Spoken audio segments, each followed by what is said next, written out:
Finding the true self. The true self is the image of presence, really.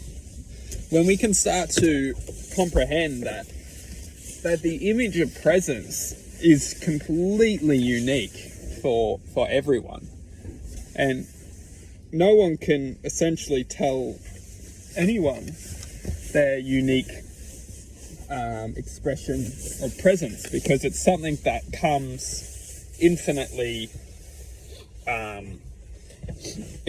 unique.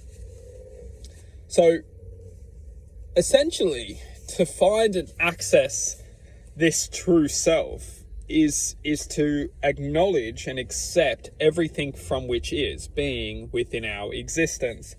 Because as long as we acknowledge and accept everything that is within our existence, we can essentially come to presence.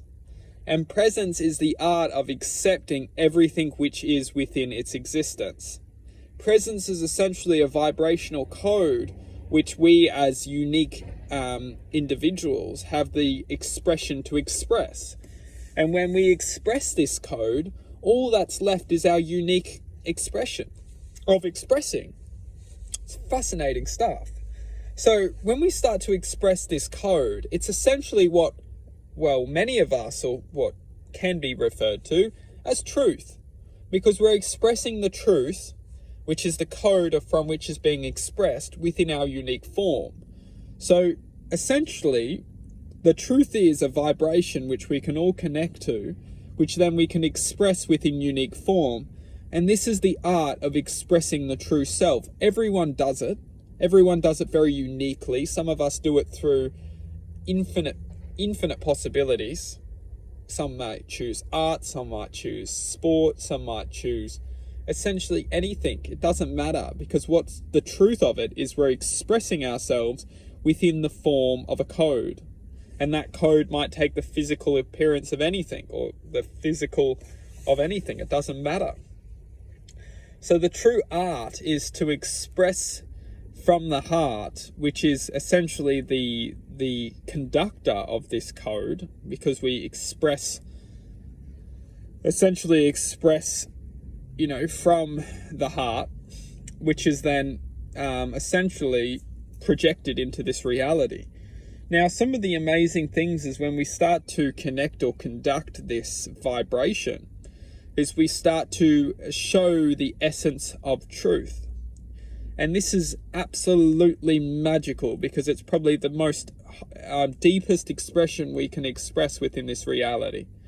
It's essentially the art of projecting something from a place of it's not necessarily the best way to communicate it. Is that when we do and have the ability to connect to this existence, we're expressing a existence which doesn't form naturally within this reality, and we express it within this reality. So essentially, we're taking something from a vibrational field which cannot naturally enter this reality, but we have essentially become the conductor, using our ability to essentially connect and express. And this is done via the heart, because the heart is essentially a conductor or a vibrational existence, which essentially has the ability to turn on. And when it turns on, it starts to actually, like a fridge, it starts to produce a field of energy, which we interpret as cold, once it's turned on. So when it's not turned on, it's essentially hot or not working. And then when it turns on, it cools down. It's the same thing. Our hearts are the same paradigm as essentially a fridge. And once it's turned on, we start to express a vibration, which is essentially a very powerful vibration, and we start to express it within this world. And this vibration has absolutely chaotic effects to this reality, because it has essentially the potential to manifest into other people, which people can essentially use to essentially activate their hearts. It's extremely powerful.